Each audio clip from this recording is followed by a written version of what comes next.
it's 8:09 p.m. on November 7th.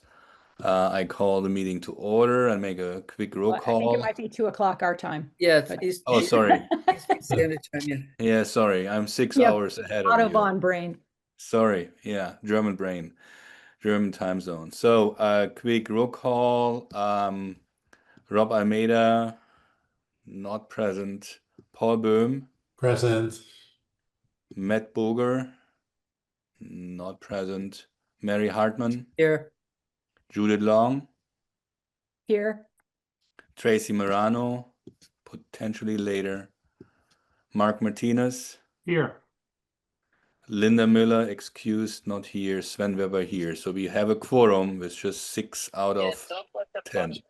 So if someone is leaving, the meeting ends. Yeah. So just that everyone knows. Let's look what we have on the agenda. Let's quickly open that. That disappeared. Public comments. Any public comments? Please raise the hand with the raise hand feature, and then we will authorize you to speak. No public comments. Let's go to the approval of meeting minutes. Was there a meeting minute distributed from last time? No, I didn't get them. Yeah, and it's in the meeting materials, there weren't any minutes. Yeah. Okay. So we have to add that, then make sure next time there are meeting minutes. Was there meeting materials? No. Okay, it's just an agenda. Yeah. It- Just Okay. Yeah, Good, so the folders on the SharePoint, Yeah. it just had the agenda in it. That was it. Okay. Right. Okay, going straight to reports from the subcommittees. We have, I think we have the public work side, the public safety sides present. We have the consolidation present. We have none of the official ones from the public works subgroup in there, but I listened into it and I participated in discussion, so I might be able to give an overview on what's going on. So perhaps Mary, Paul, you want to start with the municipal consolidation? Mary. Sure, I'll start. Yep. So we are continuing to populate a table that looks at things like operating costs, square footage, revenue potential, maintenance costs for sites that are candidates to be consolidated and sites that may be the homes for sites that are consolidated into. I think we're doing really well as far as populating that table. There are still some holes, but I feel confident that we'll be able to fill those in.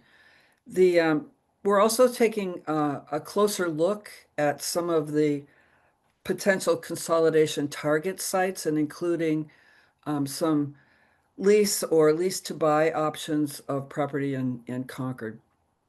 With all of this information that we have, we're going to quantify scenarios that show the amount of money we expect to spend if we do nothing, meaning we keep the status quo, we don't consolidate anybody, we don't have a need for Peabody, so we sell Peabody. So I think we're far along in getting quantifying those costs going forward for 10 years. And I've done a very quick analysis. It needs to be refined by our subcommittee, but it's about $50 million, $55 million that we're going to be spending to maintain and operate all of these sites that we have around town. So now the next step would obviously be to quantify the costs going forward as far as what we expect to spend if we were to consolidate and compare those two numbers and see if there are savings to be had. So I think that's where we're at. We're still populating the matrix. I think we're almost there. We've begun to quantify. I've taken a crack at the base case or the status quo, and now we just need to start thinking of what are realistic or likely scenarios for consolidation. So yeah, go ahead, Paul. Do you have anything to say? No, that's a good summary. I think the comparing the status quo if we do nothing with the optimal consolidation scenario, which we really haven't totally defined yet, whether that's done in phases or in one piece, just how many pieces get consolidated and where. Yeah. But those are the scenarios we're going to develop. So do you need, I think with respect, for example, to the Peabody, do you need authorization for, say, spending money on an analysis of, let's say, the structure and the environmental condition? Yes, yes, Yeah. yep. We're hoping to get that today and Yeah. hoping to get an RFP out, pretty quick so we can get that information. We really need to do a thorough analysis of Peabody as a potential target.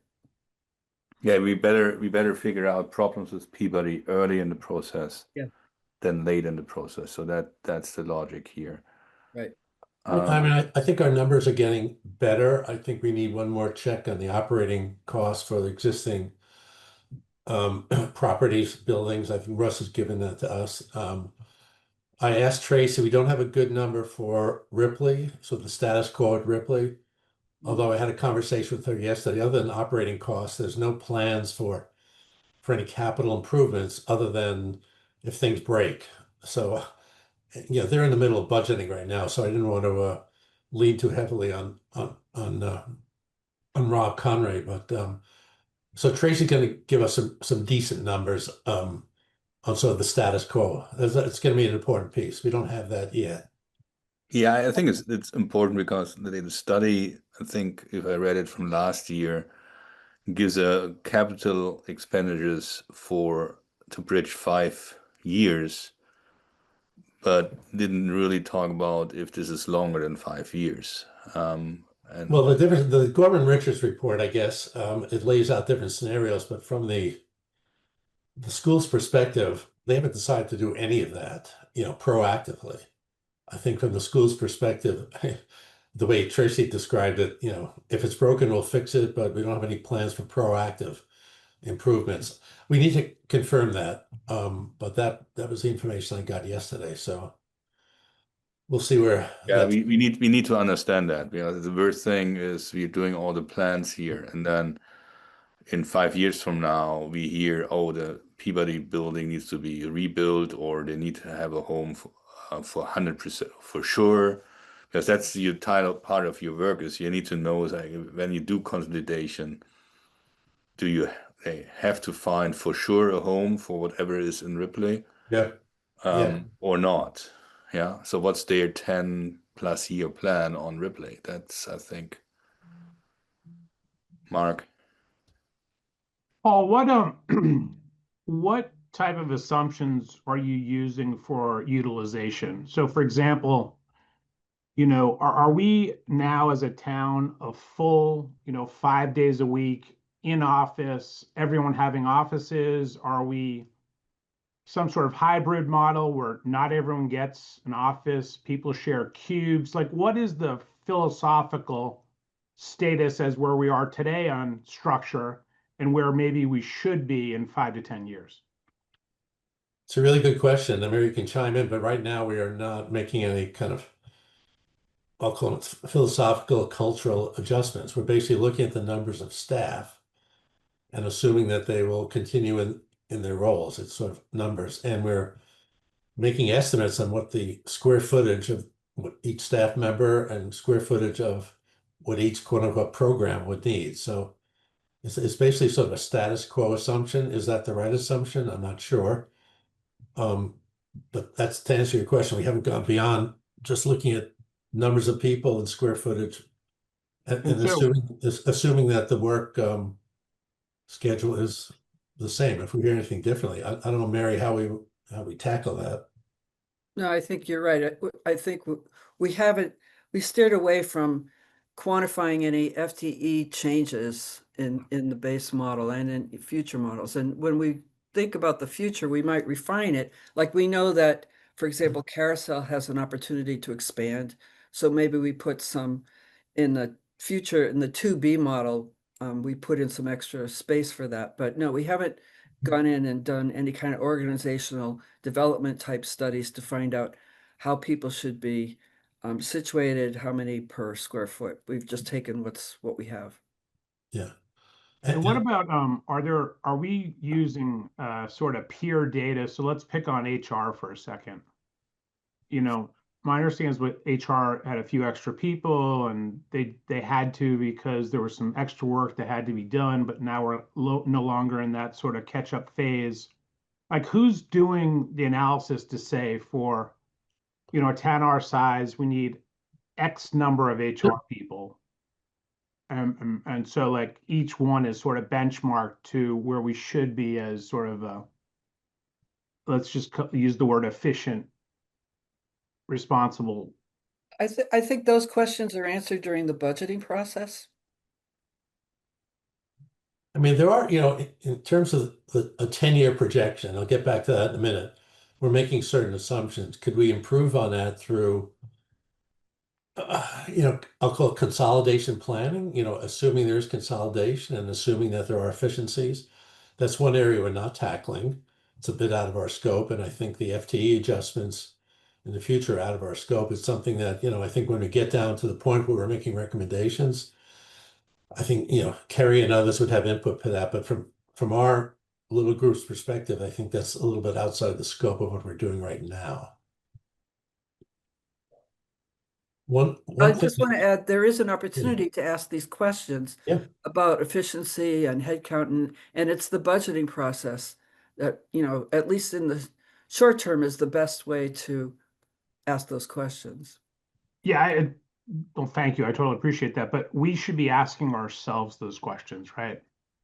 So every department head should be, you know, it should be a philosophical sort of goal of everyone to be asking that question every cycle, as opposed to us residents attending a meeting and asking, you know, have you thought about, you know, peer analysis?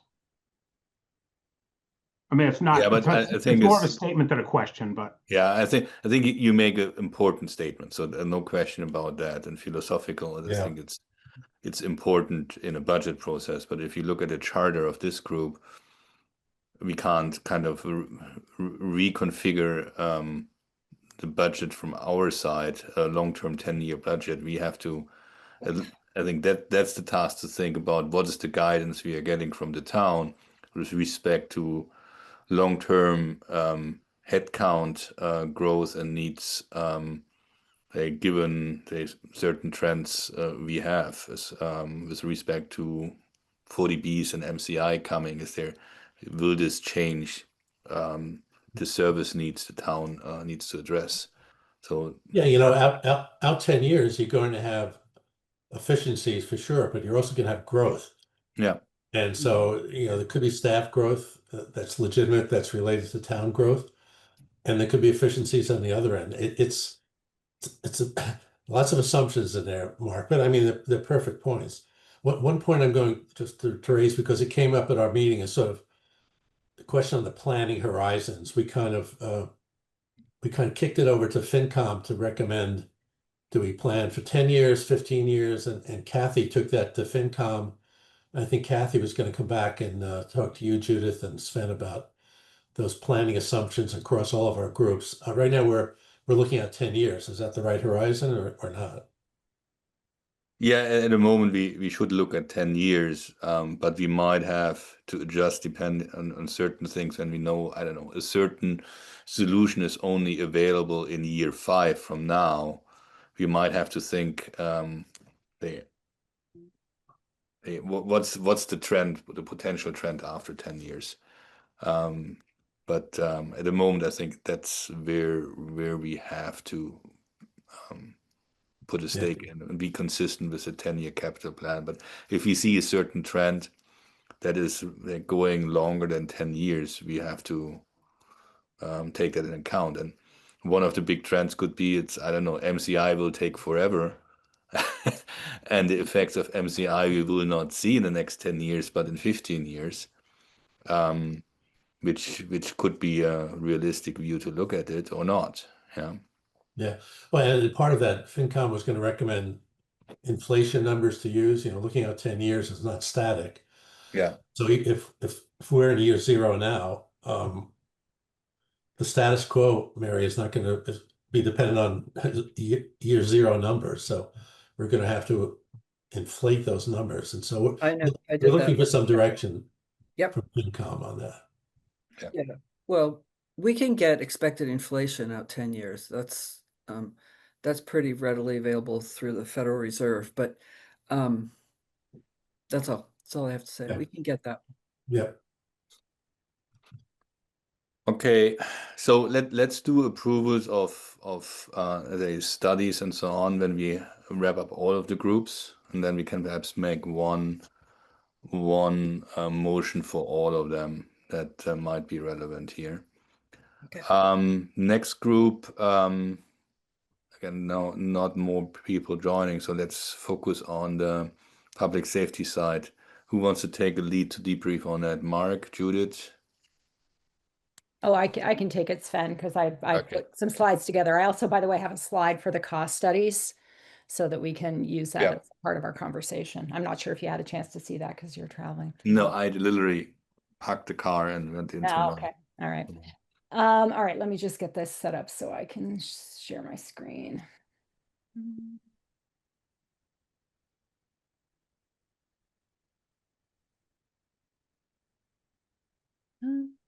Okay. All right, can everybody see a slide that says public safety Yes. subgroup?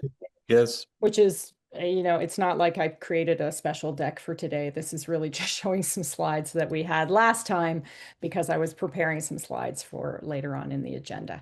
Okay, so in terms of where we are, I just wanted to show a few of the frameworks that we're using in public safety because we're in this moment where we're starting to develop options, which I think is where all of the groups are. So we're developing options and we're trying to understand the range of options that should be in the mix, from status quo all the way to building everything new. So we have our option list. We used this at our meeting last time, but we're still refining it. And then I'm also going to show some evaluation criteria that we're starting to think about, and then also show our scoring matrix, and then also show you some benchmarking data so that you can just see kind of what we're doing in public safety. So at this stage, we're simultaneously, we are refining our needs assessment. We're working with both the police and fire staff to help us better understand needs assessment. We're in particular trying to move from impressions about the condition and capacity and location of the buildings to actually having data associated with them, but I think we're making good progress. We have finished all of our site visits, which is great, and we are starting the benchmarking process, which I'll show you some slides from in a moment. And in addition, we are identifying some peer municipalities, and Megan, Megan has great expertise with fire station development. So we're going to be leaning on Megan a little bit as we identify some stations that we should go look at, police, fire combination, and so forth. And once those dates are set up, of course, anybody from the land use working group will be welcome to attend with us. So all of those things are happening at the same time as we are looking at options and starting to think about which options, like what is the range of options from status quo forward, but also which particular options are starting to look like they might be more possible or more plausible than others. So you can see, for example, on this chart, and I don't know how easy it is for folks to read, but really the only important part is on the very left-hand side of the slide, the column labeled option. And this doesn't include every option we're looking at, but you can see we start with status quo, identified as maintenance and essential repairs only, to the second option, which is to renovate both the Walden Street campus and then also the West Concord campus. That may not turn out to be something that's practical or usable, but we're identifying it as an option so that we can then later eliminate it based on cost or other reasons.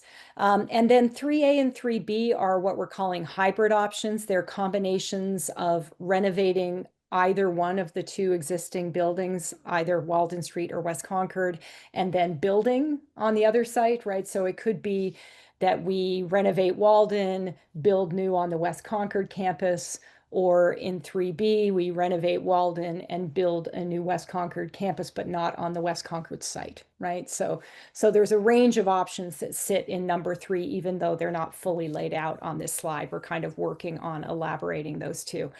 And then number 4 is to build all new public safety facilities on separate sites.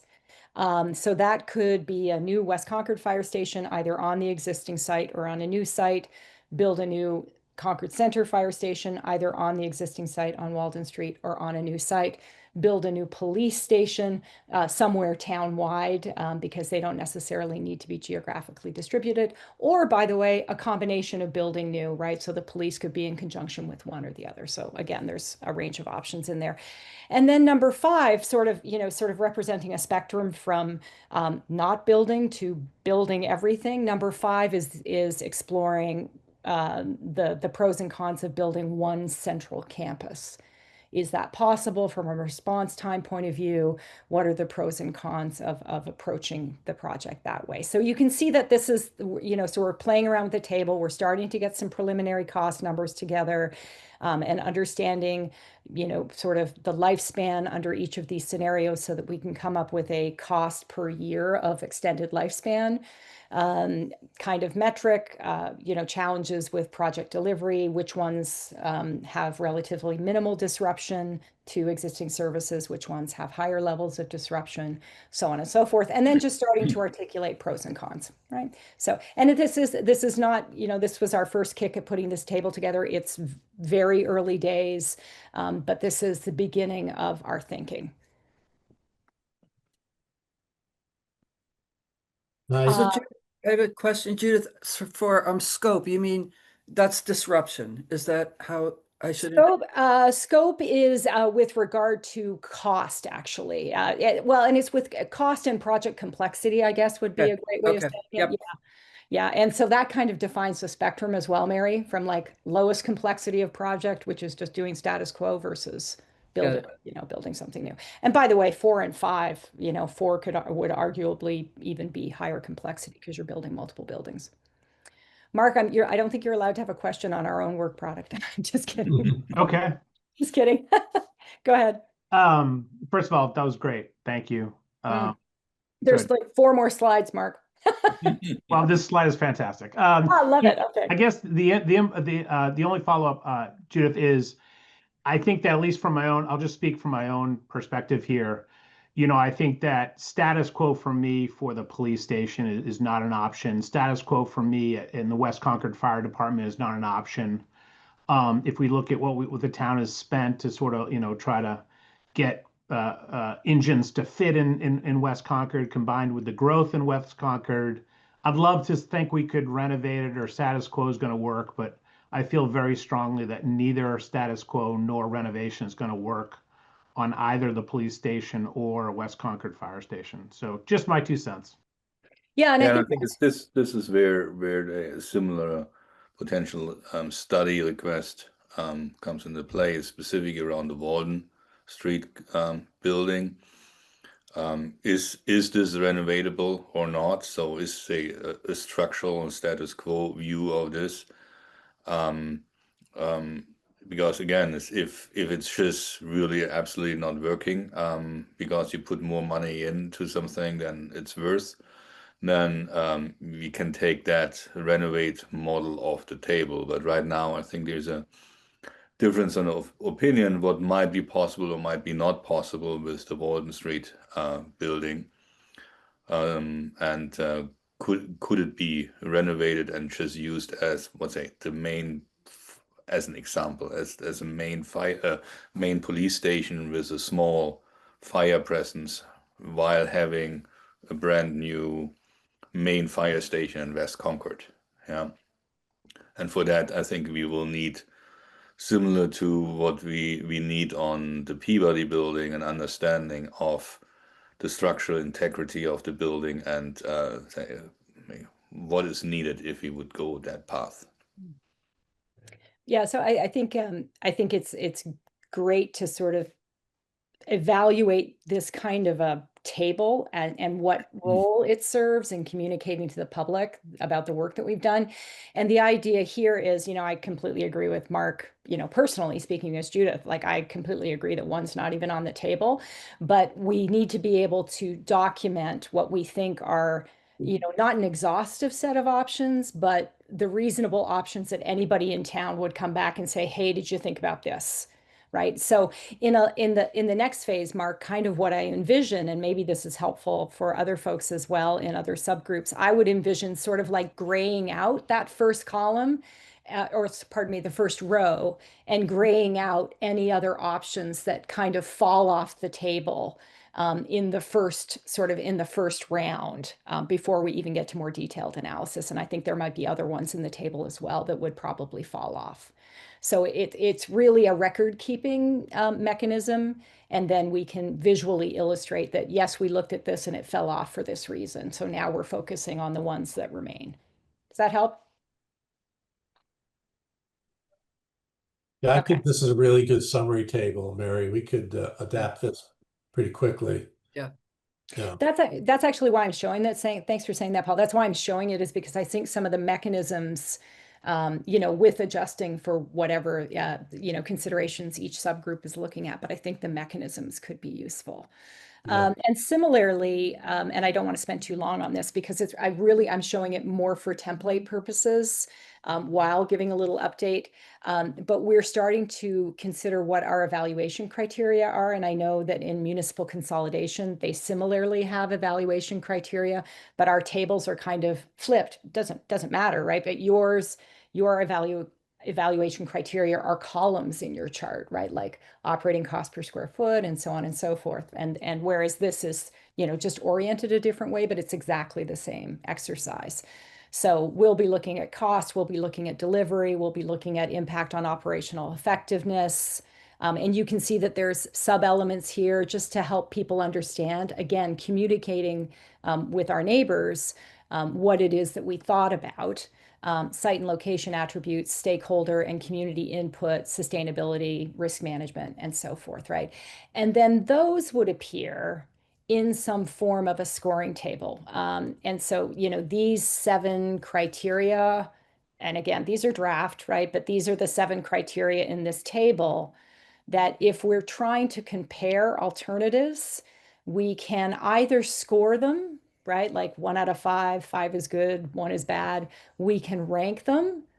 1 is the best, in this case, 7 is the worst, or you can do a check plus, check minus if scoring seems to be too specific.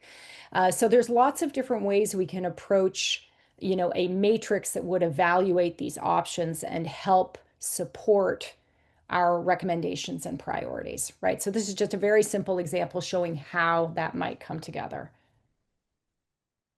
And then very quickly, I wanted to show some benchmarking data, mainly because I'm quite chuffed that I was able to find something like this. I kind of got lucky. This is where being a professional researcher is helpful. So I was able to find a report that an architecture firm had done where they had run some benchmarking, specifically in this case on fire stations. And we have lots of examples on this slide and on the next slide of stations that were built. I think the oldest is like 2019. So in the last 5 to 6 years, and there's a lot of Massachusetts examples. So you can see Lexington here, West Natick, Needham, so on and so forth. And then on the next slide, we have some, some bigger cities, Quincy and so forth, and then some more examples here. But the big takeaway at the bottom, which is now becoming a useful number for us, is that on average, adjusted for inflation to 2025, $800 a square foot is a pretty reasonable number for coming up or thinking about our fire station costs, right? And it varies depending on size, whether it's a main station or a substation and so forth. But this is one of the values of doing benchmarking. So those slides taken together help you understand where we are. We're kind of in the thick of needs assessment and options and benchmarking and evaluation. But it's all, I will say, even though it's not straightforward, it is all starting to come together with, I think, some options, as Mark implied and Sven implied, some options are just sort of becoming clearly more viable than others, right? And so, yeah, we feel like we're making good progress. Hey, Judith, are these costs here, new fire station costs, renovate? What They're are, all, I believe they're all new, Paul. Good question, but I believe they're all new. yeah. Are there similar kind of renovation, upgrading costs at all? I think those we could get by asking, but I do think there are some differences in scale here, Yeah, which is why the per square foot is a great normalizing metric, right? But there's certainly, if you have more bays, as opposed to more residential area, it lowers the cost, right? Because the bay space, other than a door, isn't particularly high fit out space. It's the equipment's expensive, but the building component isn't necessarily as expensive as office quarters, residential quarters, and so forth. So there's a lot of variation. We wouldn't, you wouldn't use 800 square feet to build new without a range, but at least it's a starting point because, 2 months ago, I didn't know what this number was. well, interesting, the numbers aren't terribly, they're fairly consistent, right? I mean, I'm looking at the range here, it goes from 500 to a couple of outliers, 50. pretty Yeah. tight range. Yeah, again, it's not it's not a particularly complicated building form. Yeah, Right. At least in the equipment base, right? The equipment is complicated and the storage is, and et cetera, but it's not a particularly complicated building form. So it's a large void, yeah. So, Great. and that's, Thank I think, you. what I have to say from the public Great. safety subgroup. Very Great. good. Thank you. So I take, because we have nobody from the Public Works group, I just make a summary from what I observed, and I think if anybody else was in the last meeting, please chime in. So I think the Public Works subgroup did significant progress at the last meeting, really mainly trying to identify lots around town that are big enough to potentially put public works on it, or let's say parts of public works. So with the two main scenarios is get everything in one place or split public works up in two sites. Where could that end, and which lots outside of the discussions we know around MCI and outside of the status quo could qualify for this? So they made a long list without really making judgment of should they be on the list. It was really mainly coming together with a lot of ideas, some very creative, some land that is potential is state owned, and you are big enough and could play a role in it. Some others that could be freed up. Therefore, for example, the Ripley question is a crossover, I think, in some of our working paths, where if the Ripley site is freed up, would that be big enough, or would that be acceptable for the neighborhood? The group didn't make the judgment, but the size of the lot is big enough to do something there. Neighboring lots to this or other lots that are across town were identified. So they will build now a matrix out of these lots, their criterias, and try to identify which ones to kick out because they're just not working at all, which ones should be looked deeper. So that, I think, was, from my perspective, a major piece of progress, to just be able to look outside of the status quo and MCI, which I think a lot of people think about that, but then the question is, what are the alternatives? Yeah. Sven, And yeah. I have a question. When you said splitting it, looking at the possibility of splitting, were you considering splitting the part that does, the maintenance of the rolling stock versus the more administrative functions under Public Works, or the There, reason so there were, I think, two only very, very high level ideas. One is, would you split along water sewer on one side and engineering and highway and grounds on the other side? Because let's say if you get MCI, you could put perhaps just the water sewer part in one or two buildings on that lot, but then you still have highway grounds and engineering right, and a few other administrative functions that need to find a place. Yeah, so Right. that's one potential split.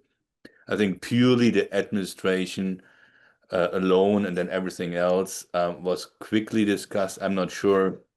That's what my Public Works Commission had then is, are you really gaining efficiency because the administration is not really taking the most of the square footage what public work need, and public work square footage and acreage goes into maneuvering and having room for heavy equipment and garages for heavy equipment and so on. So the office space seems to be more kind of a add-on to a big lot where you move the trucks and have garages to park the stuff. Yeah. yeah. No, I understand what, from the Public Works, it's a small part of the land and square footage they need. But from our point of view, Yeah. when we're looking at municipal consolidation, and we're thinking of what scenarios should we evaluate, one of them would be to include engineering and highway into the consolidated site, or maybe water and sewer into the consolidated site. Yeah. The thinking being that people working more closely with community development personnel might have some efficiencies there. So, I guess we need to figure out, should we include that in one of our scenarios or not? So here's one of these, touch points between our. I think it's just from an overall group perspective, and please others should chime in here. My personal view on this would be Yeah. you should identify these functions and the people and have them as a potential where Mhm. you might need square footage depending on what you have or find. It Yeah. might fit in or might not fit in, or that's part of the different puzzles is of which parts you Yeah. move in. Okay. Well, but So it it might be. should be on your on the list in a certain way. I think CMLP is a little bit different because they have already a standalone building, and I personally would right now not But assume you need to move CLP personnel. Paul. yeah, it might be helpful rather than to, there could be lots of different scenarios for us to converge on a few possible scenarios. For example, when I think of this, Mary, I think of so water and sewage, highway and grounds. There's operations and there's admin with both of those, right? And then, so when you talk about admin, there are several admin functions, but then there's engineering, which is almost, and of course, engineering can relate to hiring grounds and sewers, so they can relate to planning. So, is it, does 133 relate more to 141 across the street or to the other Right. building? So, Right.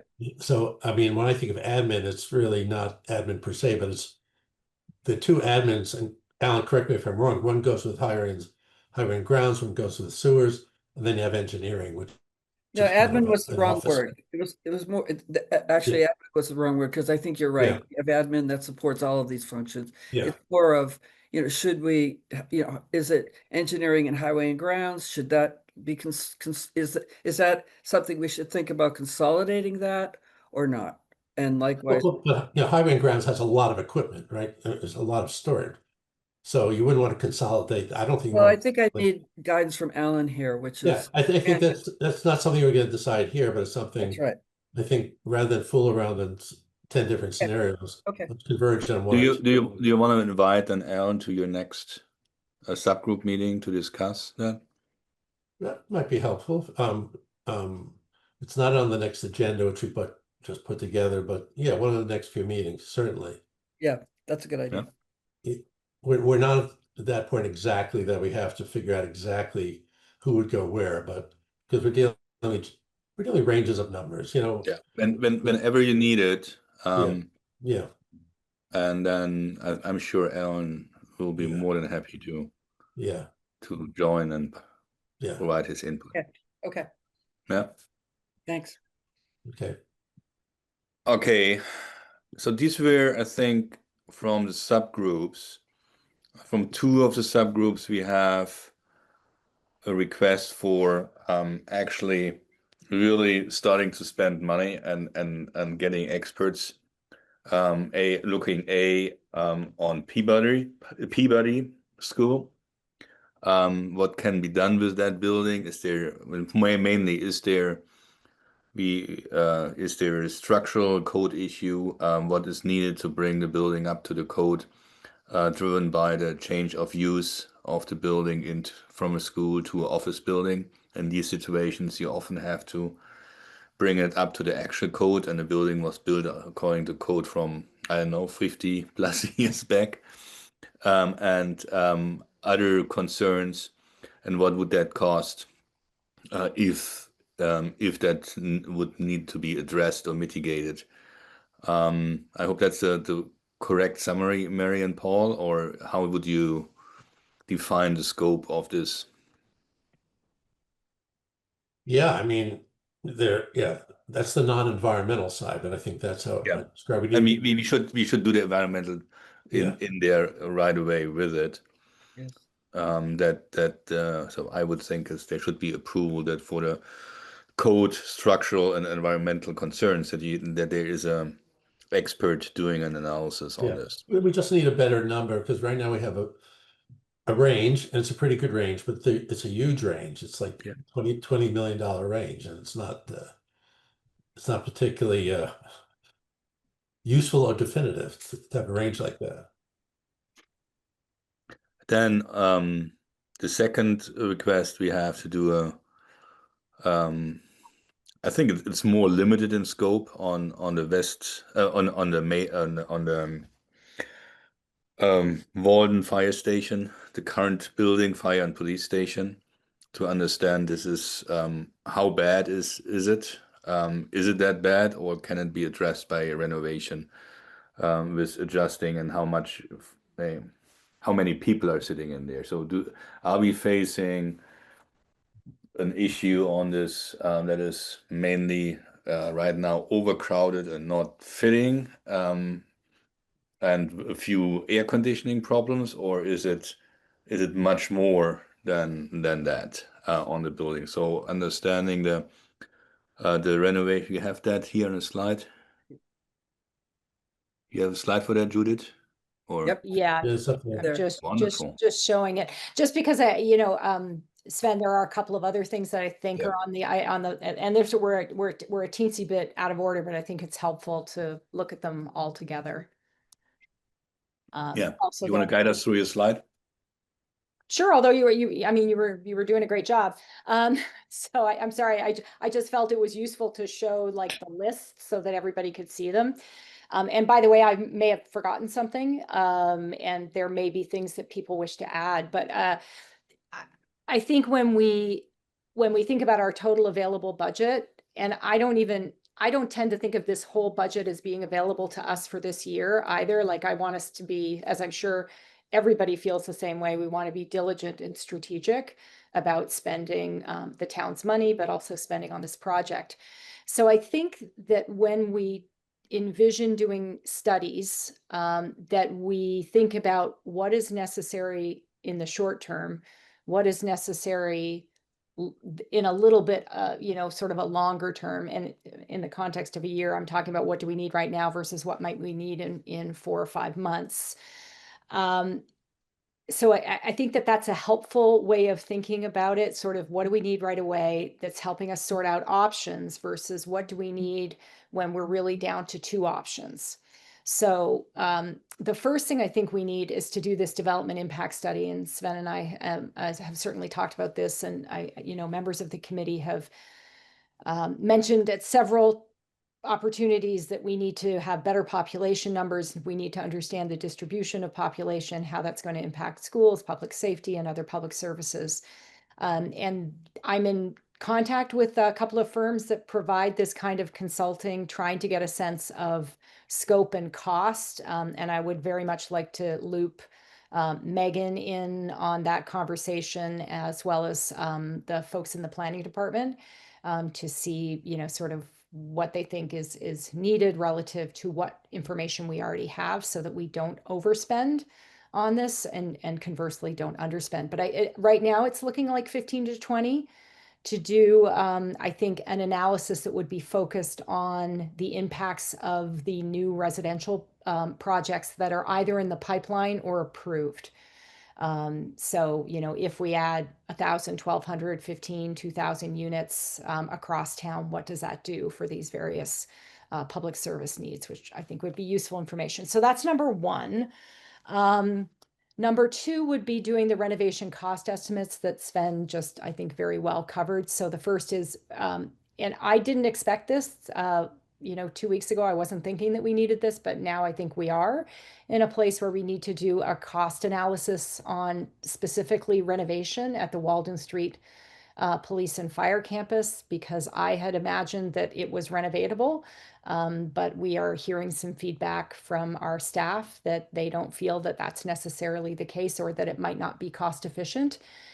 So we'd like to do a preliminary sort of cost analysis on the renovation, because, if we use some simple guidelines that are fairly prevalent in the construction industry, which is that once your renovation costs get within 60, maybe 70% of the cost of building new, you don't get enough additional building life cycle to make that a good investment. So we need to find out what that number is, and whether or not that effectively somehow takes renovating the Walden Street Police and Fire Station off the table. Similarly, I think for Peabody, we had just discussed, or Sven and Paul and Mary had just discussed what we need for the Peabody side, which I'm kind of splitting. Oh, I see, Paul, you have a question. Here, let me just finish this thought, and then we can circle back to you. But the Peabody component, to me, I think has two distinct phases. The first is to do a cost analysis based on, the renovation that is more structural, that is really just looking at, we have some differences of opinion about whether or not things can be renovated simply or less expensively versus more expensively. And I think a simple cost study would sort that out. And I would almost, and I'm interested to hear what other people say, but I would be inclined to do that very quick cost study before we then go and spend $10,000 to $15,000 on an environmental piece of work. Because if the cost of renovating doesn't make any sense in any scenario, then it doesn't make sense to drop $10,000 to $15,000 on the environmental analysis of materials that would then be, removed from the site. So my sense is on the costing, 5K is about right. We're talking about 20 to 40 hours of work by, structural engineers and so forth. And then the environmental study, based on conversations that Russ and I had, we thought maybe about 10, but that might go a little higher. But if the cost component's already done, maybe it comes out of the mix, right? And then we do need some market value appraisals, I think, sooner rather than later. So the difference between estimates, which we have some decent estimates, but we might need formal appraisals for Peabody, for Ripley, for Keyes Road, possibly for the West Concord Fire Station, and possibly for Harvey Wheeler, but I may have forgotten one. And then I would take that set for phase one as distinct from some of the other things we need to do in phase two, which would be specific costing for specific scenarios, fiscal impact analysis, capital structure, so forth, market value for other buildings and acquisition, disposition, planning analysis, like figuring out that we can actually get the buildings that we need on sites if we're planning to build new, as well as functional studies such as police and fire response times. It doesn't make sense to run a police and fire response time on 18 options. That just, increases the cost of the study by the number of sites. So that's kind of how I'm thinking about these studies at this point. Is I don't want to spend money on stuff we don't need to. I'm sure everybody feels the same way. And then what do we need right now versus what do we need later on? So with that, have at. Let's chat, because I think we need to get some of these underway. Paul was first. Yeah, so let me work backwards on the market appraisals. There are possibilities of the town purchasing properties, right? without specificity, do we need formal appraisals on those potential properties as well? I assume they do. So I would add that once we kind of converge on maybe what those are, we probably need that. On the renovation costs, scratching my head on the Walden Street Public Safety, because I mean, you could look at the building as it's used right now and say, what would it take to upgrade it? But don't you need the first step to decide what's gonna, is that gonna be the secondary fire station, or because those renovation costs would depend on use to some extent, would they not? Whether it's a larger police station or a smaller fire station, because those are, or is it just structural? I'm not sure what's in that 5K. So what we hear is that the building is not renovatable at all. For any versus- purpose. Yeah, so no matter what, or versus you can renovate it and have, say, use for a smaller crowded place, so less people in it, whatever that structure is, let's assume for working purposes, having police all there, but a smaller fire presence. So you take people out, make it less crowded, renovate it, make a new AC system in, which seems to be the biggest concern so far, what we hear. Is that possible at all? Because in the end in the end, all of these activities we are talking about, and if you're Okay, so- building, I don't know how many new buildings, it will be a lot of debt for the taxpayer. Yeah. So it sounds like you're Is talking there a about, way to save money by renovating something? Or are the voices we hear, it's that that's not possible at all? Right. If it's not possible at all, we can skip, I think, what, 3 out of the 6 options we had on the other slide, and we don't need to spend wheels on that. Yeah. okay, so that first bullet is, I'll call it a kind of a screening level analysis. Is the building renovatable for any purpose, right? And then there might be a secondary need. Once you just, if the answer is yes, then you may need some additional renovation costs for specific purposes, right? Yeah. Okay. And then you have to make more the design exercise to say, okay, Yeah. So it's a that's the screen. design, but you can then assume you can generally do it. Yeah. And then, so similarly on Peabody, so it seems to be sort of a screening level analysis, but when you say update from the 2016 report, 2016 report was a report based, if that was going to remain a school, what would it cost to renovate? That was the 2016 report. So I'm not sure what the connections between that update and the 5K and how that kind of, because I think a fuller analysis, if we decide that we would like to put everything in Peabody, we probably need more than a 5K assessment, right? So is that another kind of screening level analysis? Is the building worth? Yeah, I like your words a lot better, actually, Paul. I like screening level analysis, and I would go back and change the slide now based on that, because I think you're right. It does imply that the costing analysis would not be looking at the change in code, which I think is exactly what the sort of the essential question is. So totally agree. I would change that to screening analysis per your comments. But I think we are going to need the code upgrade number. No, that's what I mean. Yeah, it would be screening based not on the prior use, not on the 2016 report, but based on the change in code. So you think you can get that answer for 5K? Based on so I've had a couple of preliminary conversations, and yes, we think that's so it really involves taking the existing drawings or the most recent set of drawings and then Okay. running through, code checks. So we think that's 20 to 40 hours of work. So maybe $5,000, maybe more, depending on who it is. But Okay, good. Okay, that answers my I don't question. think it'll be more than 10, I guess would be the, I could change the range to 10. I can't imagine it'd be more than 10. Yeah. Okay, thanks. Yep, got it. Mary? Okay, so you've answered some of my questions. Thank you. As far as your question about the timing of the Peabody report that would say, what does it cost to bring it up to code versus the timing of the environmental study? How soon do you think we could have the first study done? Or can we do these concurrently? Because I'm I feel like we've been waiting for these for a while. So how soon do you think we could do that?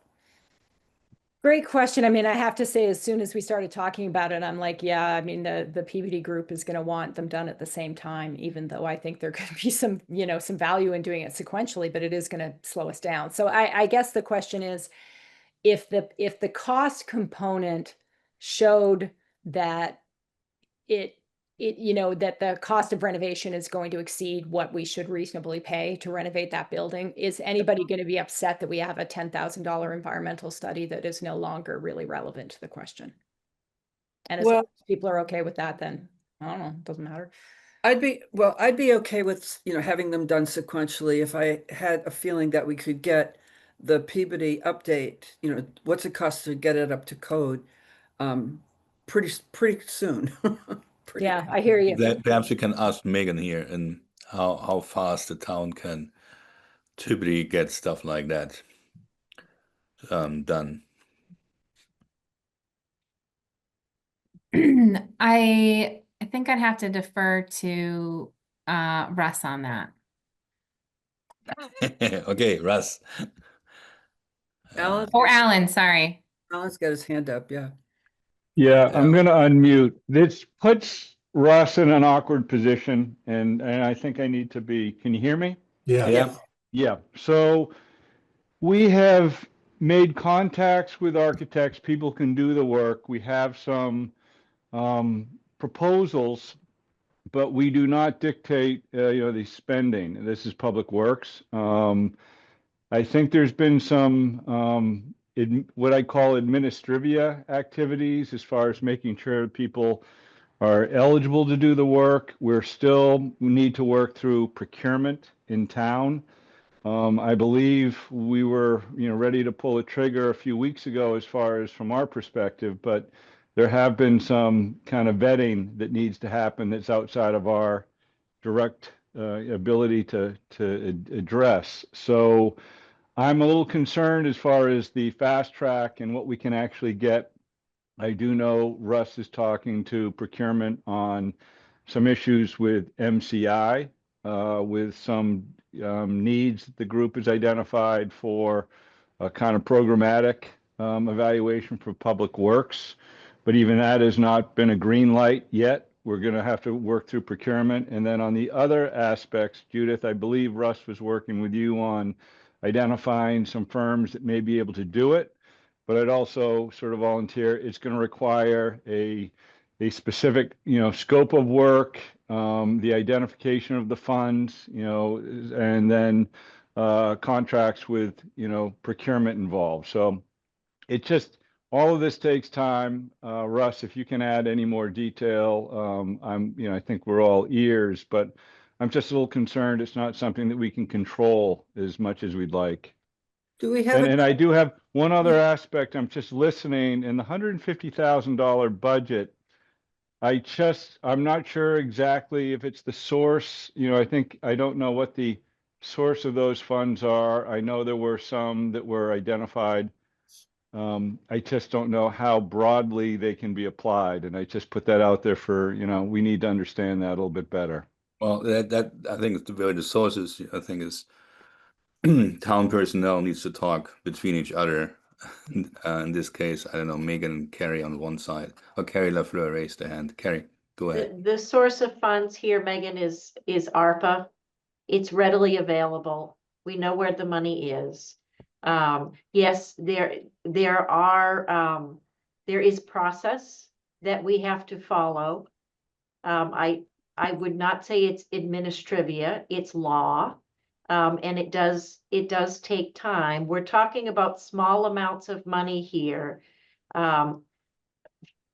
Projects that are under $50,000 can move through procurement pretty quickly, but we do have to have written agreements. We have to have a scope of work, but I don't think this is anything that takes a lot of time. There was a specific issue with the contractor that we're working on. There was a matter of law that we worked through, and that was cleared as of today. Okay. Is there anything that we can do here with, I know at the last meeting we had I think Judith volunteered to help write the RFP. Would that be helpful? Yeah, careful how you answer that question, folks. I think I'm certainly happy to bring, the knowledge that I have and the network that I have to bear. And certainly Russ and I have chatted about this, and I've chatted with other members of the group, but because everybody knows, sort of somebody. But I don't know the ins and outs of Concord's procurement process. And I do think that staff would also, want to play a role in this. So I think better understanding how the committee can help move this work forward by rolling up our sleeves, right? Which is what everybody wants to do, but also making sure that we're giving staff enough room and time to be able to do the part of the process that they need to do. And I agree, Mary, it's concerning in terms of timeline.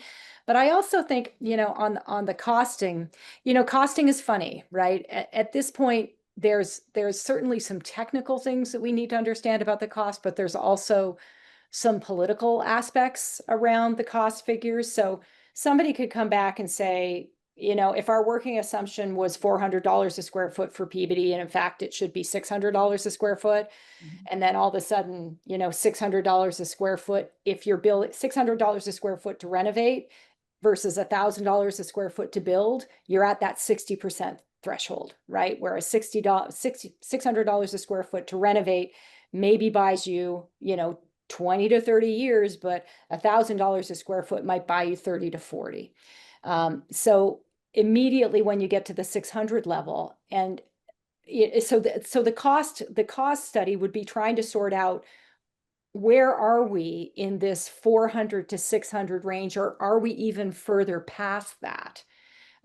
So that it effectively helps us make a decision on Peabody. And that's exactly the same kind of thinking for Walden, is where would we be in this spectrum?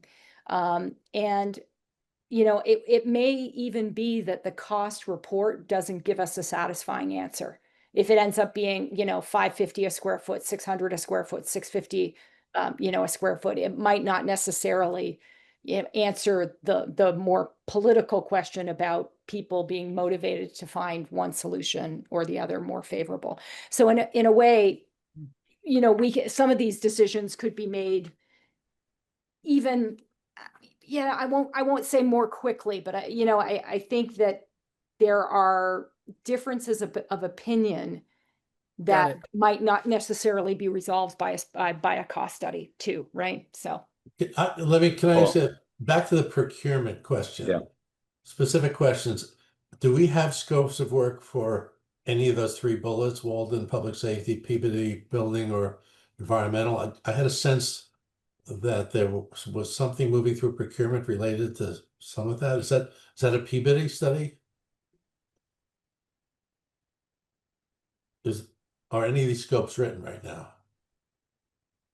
Well, Russ, is there a scope of work for Peabody? I understood that was maybe actually both Peabody and Public Works. Weren't those both pending the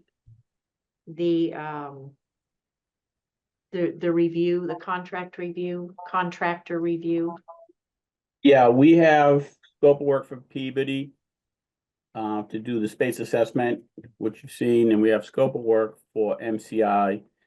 There was some legal ease we had to deal with to clarify there was no conflict of interest by the designer who's on one of the town boards. That's been resolved. There's always some clarification with procurement on exactly what the funding limits are and how to go about it. So we're just working through some of those questions this afternoon and Monday on it as well. So those two pieces are in the pipeline and active. I think to answer that question, there's nothing out there for the rest of the buildings. Well, but related to that, I want to make sure we're talking apples and apples. The so-called screening level building assessment of Peabody, what we were talking about, is that what you're talking about, or? No, we already did the space assessment. The screening level would be next. That's what Judith and I have been talking about, along with the environmental I agree with Judith on doing the structural screening analysis before we spend money on the environmental. We know there's some asbestos and other things in there, but no sense spending money on it if we're not going to move forward with the building. Well, So, Okay, so a scope has been written for the screening of Peabody, yes, yeah? no, that's to be accomplished, and Judith and I are working on that. And Okay, I just didn't know what had been done already, because No, when you hear it's- Okay. things that are moving through okay, procurement, I just So I've in- got to in- go. in the I've interest- got to let people know that I've got a hard stop Yeah, at so and 3:30. Okay, I sorry. was going also on that here. Okay. I think, and sorry, in the interest of time right now, I would say what we need from this group is more or less a official okay to start spending against 150K in budget. And I would propose that we just someone potentially could do a motion to just approve a work as outlined in this slide up to a total of 50K, because if I add this up, we are at 42K, so it gives some room if there's some change of this, and that there is a certain review process where, I don't know, Judith can have a quick look if the scope definition of the respective RFPs are covering what we want to have here. I Yeah, think that I could can be follow up with approach. Russ, and Russ and Yeah. I can have now that the fund, well, so we have to approve the funding, and then Yeah. Russ and I will, sit down and we'll try and knock some of this out and get a status report back to everyone and start drafting up. Is the motion you're looking for in phase one on this slide? Yeah, I'd like to make a motion Go ahead. that the group votes to approve the spending of no more than 50K for the phase one activities that are listed on the slide, with the following modifications: that the Peabody, the second bullet under renovation costs would specify that it's to bring Peabody up to code, and that under the market value appraisals, we might also include the appraisals for land we might purchase. Is okay. Do I hear a second? Yeah, second. Any discussions on this? None. So I will do a roll call. Where's my screen with all the names here? Keith Bergman, Aye. Paul Böhm, Yes. Mary Hartman, yes. Judith Long, Yes. Mark Martinez, Yes.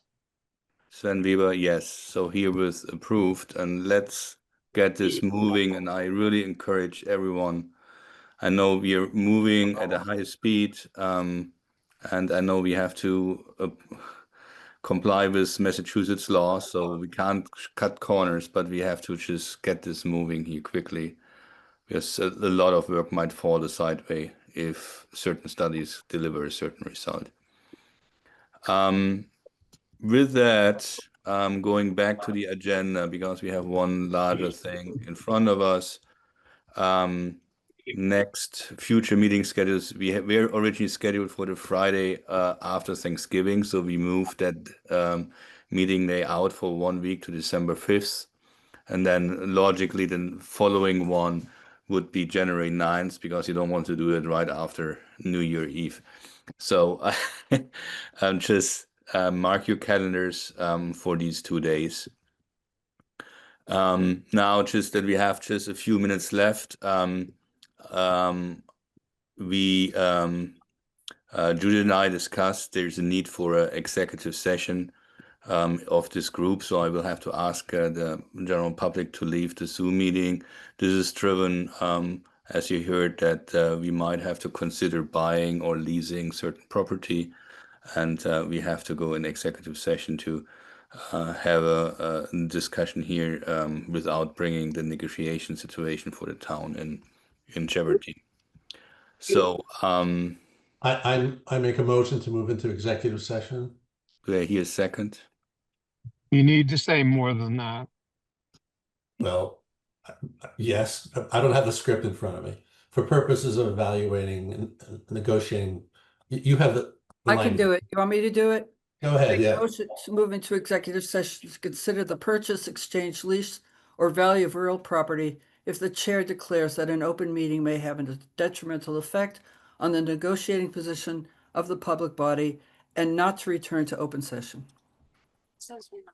Okay. Second. Okay. All right. Let's do the road. Yeah, you have to vote on that motion. Roll call vote. Yeah, I'd call a vote. Let's do that. Keith Berkman, Aye. Paul Böhm, Aye. Mary Hartman, Yes. Judith Long, Yes. Mark Martinez, Yes. Sven Weber, yes. So herewith approved.